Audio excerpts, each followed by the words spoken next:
जब जालंधर का पुत्र कामासुर सभी देवताओं को तंग करने लगा तो उन्होंने भगवान की स्तुति शुरू कर दी, भगवान श्री गणेश की स्तुति शुरू कर दी।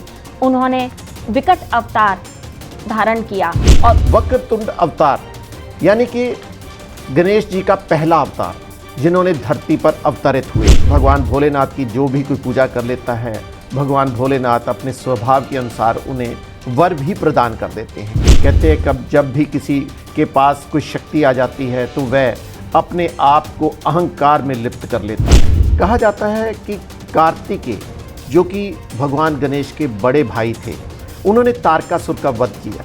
जब तारकासुर का वध किया तो दैत्य गुरु शुक्राचार्य इससे बहुत आहत हुए। श्री गणेश ने लोभासुर को युद्ध के लिए निमंत्रण भेजा कि वह मेरे साथ युद्ध करे, परंतु लोभासुर भगवान गणेश की स्तुति और उनकी महिमा से परिचित था और अपने दैत्यराज शुक्राचार्य के पहचान जाने के बाद उन्होंने भगवान गजानन को स्वीकार करते हुए, नमन करते हुए उनके सामने अपने आप को आत्मसमर्पित कर दिया। इसके बाद उनका अवतार आता है लंबोदर। लंबोदर अवतार के रूप में उन्होंने क्रोधासुर को पाताल भेज दिया था।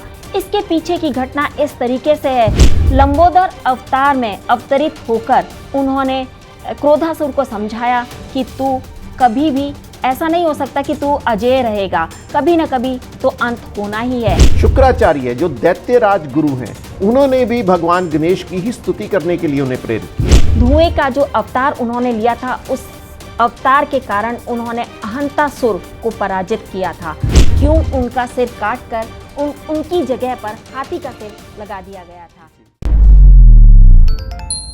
नमस्कार, D5 चैनल हिंदी के प्रोग्राम धर्म धरोहर संस्कृति में आप सभी दर्शकों का स्वागत है। इस प्रोग्राम में हम आपको हिंदू धर्म से जुड़ी कई मान्यताएं, कई अवतारों के बारे में बताते हैं, साथ ही संस्कृति और विरासत के बारे में भी बताते हैं। और ऐसे साक्ष्य जो हमारे पास में मौजूद हैं, यानी कि जिन्हें हमने शोध करके आपके लिए सामने लेकर के आते हैं, वो हम आपके सामने जानकारी देते हैं उनकी। आज हम बात करेंगे हिंदू धर्म में सबसे पहले सर्वप्रथम यानी कि पूजे जाने वाले विघ्नहर्ता गणपति जी की। गणपति जी के 8 अवतार, 8 तरीके के विकारों को दूर करने के लिए उन्होंने अपना रूप बदला था। इन विकारों को दूर करने के लिए गणपति जी ने 8 अवतार धारण किए थे। वो 8 अवतार हैं काम, क्रोध, मद, लोभ, मोह, ईर्ष्या, अहंकार। इन सभी को दूर करने के लिए गणेश जी ने 8 अवतार लिए थे और इससे जुड़ी रोचक जानकारी आज हम आपको देने वाले हैं। मैम, इसमें एक छोटी सी जानकारी और भी आती है कि भगवान गणेश के अलावा यानी कि परम पूज्य हैं, हमारे सिद्धि विनायक हैं, अलग अलग नामों से उनको पूजा जाता है। हर एक राज्य में उनका अलग अलग नाम से पूजन करने की परंपरा सदियों से चलती आ रही है।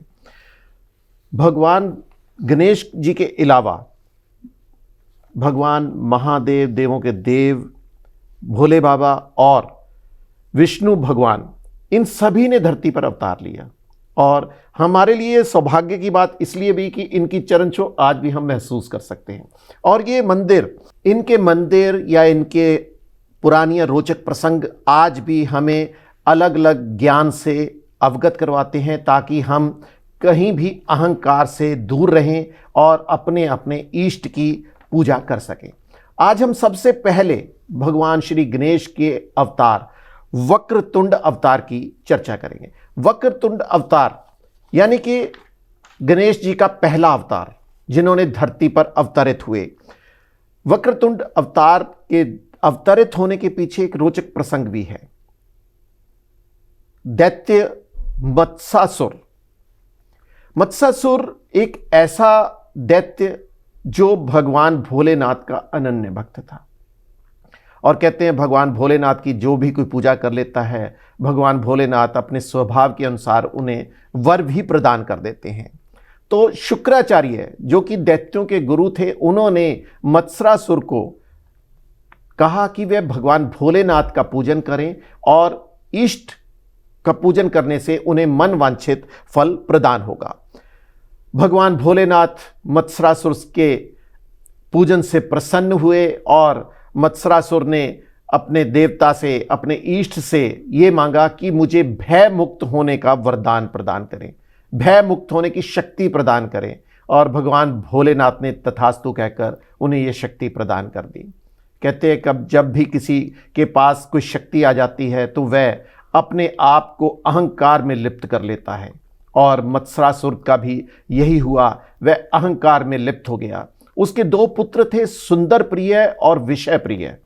ये दोनों भी अपने पिता की तरह ही दुराचारी और लोगों को परेशान करने का एक नियम बनाए हुए थे। तो जब इन्होंने देवताओं को परेशान करना शुरू कर दिया, आम जनता में त्राही त्राही हो गई, तब सभी देवी देवताओं ने भगवान भोलेनाथ से गुजारिश की, उनकी प्रार्थना की कि हे भोलेनाथ, आपके वरदान के कारण मत्सरासुर हम पर बहुत क्रोधित है और हम पर बहुत अत्याचार कर रहा है। तब भगवान भोलेनाथ ने कहा कि इसका समाधान परम पूज्य श्री गणेश जी कर सकते हैं, आप उनका आह्वान करें। और भगवान गणेश की जब सभी ने स्तुति की तो उन्होंने वक्रतुंड नामक अवतार धारण किया और सबसे पहले उन्होंने सुंदर प्रिय और विषय प्रिय का संहार किया। जब अपने पुत्रों का संहार देखा तो मत्सरासुर थोड़ा सा विचलित हो गया और उसने अपने आप को सरेंडर कर दिया, या यूं कहे कि उनके सामने आत्मसमर्पण करते हुए भगवान गणेश की उनकी स्तुति करनी शुरू कर दी और स्वीकार कर लिया कि वह उनको ही अपना आराध्य मानेगा। और इस तरह से वक्रतुंड अवतार का अवतरित होना रोचक प्रसंग में सामने आया। उनका दूसरा अवतार था एक दंत। एक दंत मतलब एक दांत वाला। कहा यह भी जाता है कि महर्षि च्यवन ने अपने तपोबल से एक राक्षस यानी कि मद नाम का जो राक्षस है उसको पैदा किया। जो मद है वो महर्षि च्यवन का पुत्र कहलाता था। और इसके बाद में मद गुरु शुक्राचार्य के पास में गया और उनसे शिक्षा दीक्षा हासिल की। जब वो पारंगत हो गया तो उसने देवताओं को तंग करना शुरू कर दिया। जब देवता तंग आ गए तो वो फिर से भगवान शिव के पास गए और उनसे बोला कि हमें मद बहुत ज़्यादा तंग कर रहा है। इस पर भगवान शिव ने उन्हें कहा कि भगवान श्री गणेश का ध्यान करें। भगवान श्री गणेश एक दंत के रूप में आकर के मद का संहार करते हैं। जब वो एक दंत के रूप में आए तो उनकी 4 भुजा, एक दांत, बड़ा सा पेट और मूषक पे सवार होकर के आए थे। साथ ही उनका जो सिर है वो हाथी के जैसा ही था। इसके बाद उन्होंने मद का संहार किया और सभी देवताओं को मुक्त किया। आप निडर होकर के अपना काम कर सकते हैं। अगला रूप है भगवान श्री गणेश का, वो है महोदर। कहा जाता है कि कार्तिकेय जो कि भगवान गणेश के बड़े भाई थे, उन्होंने तारकासुर का वध किया। जब तारकासुर का वध किया तो दैत्य गुरु शुक्राचार्य इससे बहुत आहत हुए और उन्होंने मोहासुर नामक राक्षस को इन देवताओं के समक्ष खड़ा कर दिया ताकि वह इनका देवताओं का संहार कर सके और इनको अपनी शक्ति का परिचय दे सके। मोहासुर की खिलाफ युद्ध करने के कारण देवता बहुत परेशान हुए और उन्होंने भोलेनाथ की तपस्या की। तब श्री भगवान गणेश ने महोदर का रूप धारण किया, जो कि बड़े पेट वाले मूषक पर सवार होकर सामने अपना रूप अवतरित किया। तब उन्होंने मोहासुर नगर में मोहासुर राक्षस का संहार करने का फैसला किया, परंतु मोहासुर ने उनके संहार से ही पहले अपनी पराजय स्वीकार कर ली और मोहासुर ने भगवान गणेश को अपना इष्ट मानते हुए अपना जीवन यापन करने का फैसला कर लिया। इसके बाद अगला अवतार उन्होंने मोर के रूप में लिया, मतलब मोर को अपने वाहन के रूप में इस्तेमाल करके उन्होंने अवतार लिया। इस बार ऐसा हुआ था कि जलंधर नामक राक्षस, जो कि बहुत ही ज़्यादा सबको तंग कर रहा था देवताओं को, जलंधर की पत्नी वृंदा का उन्होंने सतीत्व भंग किया और भंग करने के बाद में उनसे एक राक्षस पैदा हुआ जिसका नाम कामासुर था। वो पैदा हुआ। जब जालंधर का पुत्र कामासुर सभी देवताओं को तंग करने लगा तो उन्होंने भगवान की स्तुति शुरू कर दी, भगवान श्री गणेश की स्तुति शुरू कर दी। उन्होंने विकट अवतार धारण किया और उसके बाद उन्होंने कामासुर का अंत किया। अगला रूप है भगवान गजानन यानी कि भगवान श्री गणेश के रूप गजानन का जो है 5वां अवतार। भगवान गजानन के रूप में धनराज कुबेर से राक्षासुर लोभासुर का जन्म हुआ था और शुक्राचार्य की शरण में जब लोभासुर पहुंचे तो उन्होंने शुक्राचार्य के आदेश से भगवान भोलेनाथ की स्तुति आरंभ कर दी और भगवान भोलेनाथ अपने भक्त से इतने प्रसन्न हुए तो उन्होंने जो भी वरदान मांगने के लिए कहा, तब लोभासुर ने भगवान से कहा कि वह उन्हें निर्भय होने का वरदान प्रदान करें। तब भगवान के शिव के वरदान मिलने के बाद लोभासुर ने सभी लोगों पर अपना कब्जा शुरू कर लिया। कब्जा शुरू करने के बाद जब समस्त देवी देवता श्री गणेश जी के सामने प्रस्तुत हुए और उनकी स्तुति की कि लोभासुर से हमें मुक्ति प्रदान करें, तब गजानन के रूप में देवताओं को दर्शन देकर उन्होंने लोभासुर को पराजित करने का आश्वासन दिया। श्री गणेश ने लोभासुर को युद्ध के लिए निमंत्रण भेजा कि वह मेरे साथ युद्ध करें, परंतु लोभासुर भगवान गणेश की स्तुति और उनकी महिमा से परिचित था और अपने दैत्यराज शुक्राचार्य के पहचान जाने के बाद उन्होंने भगवान गजानन को स्वीकार करते हुए, नमन करते हुए उनके सामने अपने आप को आत्मसमर्पित कर दिया। इसके बाद उनका अवतार आता है लंबोदर। लंबोदर अवतार के रूप में उन्होंने क्रोधासुर को पाताल भेज दिया था। इसके पीछे की घटना इस तरीके से है, जब क्रोधासुर ने सूर्य की उपासना की तो सूर्य ने उन्हें ब्रह्मांड विजय का आशीर्वाद दे दिया और जब ब्रह्मांड विजय का वरदान मिल गया तो उनसे सभी देवता भयभीत होने लगे। ऐसे में गणेश जी की आराधना की सभी देवताओं ने और जब आराधना की तो लंबोदर अवतार में अवतरित होकर उन्होंने क्रोधासुर को समझाया कि तू कभी भी ऐसा नहीं हो सकता कि तू अजेय रहेगा, कभी ना कभी तो अंत होना ही है, इसलिए बेहतर है कि तू मान जा। और इस पर क्रोधासुर मान गया, पाताल को चला गया। जी, और अगला है भगवान गणेश का रूप यानी कि 7वां अवतार, वह है विघ्नराज अवतार।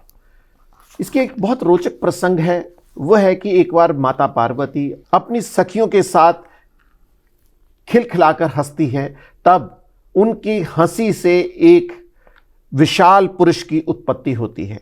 उस उत्पत्ति के बाद माता पार्वती ने उसका नाम रखा मम, यानी कि ममता।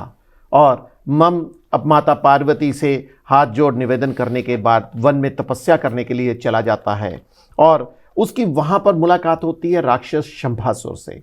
शंभासुर उसे अपनी आसुरी शक्तियाँ प्रदान कर देते हैं। वह जानते हैं कि भी ये मम यानी कि ममता माता पार्वती की हंसी से उत्पन्न हुआ है, इसलिए वह उन्हें आसुरी शक्तियाँ प्रदान करते हुए भगवान गणेश की ही स्तुति करने के लिए प्रेरित करते हैं। इतना ही नहीं, शुक्राचार्य जो दैत्यराज गुरु हैं, उन्होंने भी भगवान गणेश की ही स्तुति करने के लिए उन्हें प्रेरित किया मम को। मम भगवान गणेश की स्तुति में लीन हो जाते हैं और गणपति को प्रसन्न कर ब्रह्मांड का राज्य मांग लेते हैं। वहीं राज्य मिलने पर शंभासुर ने ममासुर का विवाह अपनी पुत्री मोहिनी के साथ रचा देते हैं, यानी कि उनका स्वयंवर हो जाता है। शुक्राचार्य को जब मम की तपस्या के बारे में जानकारी मिलती है तब वह उन्हें दैत्य गुरु और दैत्य राज से उन्हें विभूषित कर देते हैं। ममासुर वरदान मिलने के बाद अत्याचार में लिप्त हो जाता है, उसको यह लगने लग जाता है कि वह सभी लोगों का स्वामी है। तब देवताओं ने भगवान गणेश की उपासना की और श्री गणेश ने विघ्नेश्वर का रूप धारण करते हुए ममासुर का अंत किया और उसे पराजित कर देवताओं को मुक्ति प्रदान की। इसके बाद आता है भगवान गणेश का धूम्रवर्ण अवतार, यानी कि धुएं के समान। धुएं का जो अवतार उन्होंने लिया था, उस अवतार के कारण उन्होंने अहंतासुर को पराजित किया था। अहंतासुर शुक्राचार्य के पास में गया। वैसे तो अहंतासुर का जन्म सूर्यदेव के छींक आने से हुआ था। जब सूर्यदेव को छींक आई तो उससे एक असुर का जन्म हुआ और उनका नाम था अहंतासुर। अहंतासुर गुरु शुक्राचार्य के पास गए, वहाँ से शिक्षा हासिल की। शिक्षा हासिल करने के बाद में अहंतासुर ने अपना खुद का एक राज्य बसा लिया और फिर सब पर अत्याचार करना शुरू कर दिया। इस पर सभी देवता भगवान गणेश की शरण में गए और उसने अहंतासुर ने भगवान गणेश को भी प्रसन्न करने के लिए तपस्या की। भगवान गणेश प्रसन्न तो हो गए, मगर उन्होंने देवताओं का भी साथ देना था। तभी उन्होंने धुएं के रूप में अवतार लिया और फिर उनके हाथ से जो ज्वालाएं निकली, उन्हीं ज्वालाओं से अहंतासुर का नाश हुआ। अहंतासुर की पराजय के बाद में भगवान गणेश ने उसे अपनी भक्ति भी प्रदान कर दी। इस तरीके से आपने देखा कि भगवान गणेश के 8 अवतारों से 8 तरीके के काम, क्रोध, मद, लोभ, मोह, इन सभी का नाश हुआ। इसमें एक चीज़ मैम बहुत रोचक आती है कि हमारे देवी देवता, हमारे इष्ट सभी ने जब भी इस धरती पर अवतरित हुए या जन्म लिया मानव रूपी में, तो सभी ने एक शिक्षा प्रदान की। यो हमारे लिए आज भी प्रेरणा स्रोत है।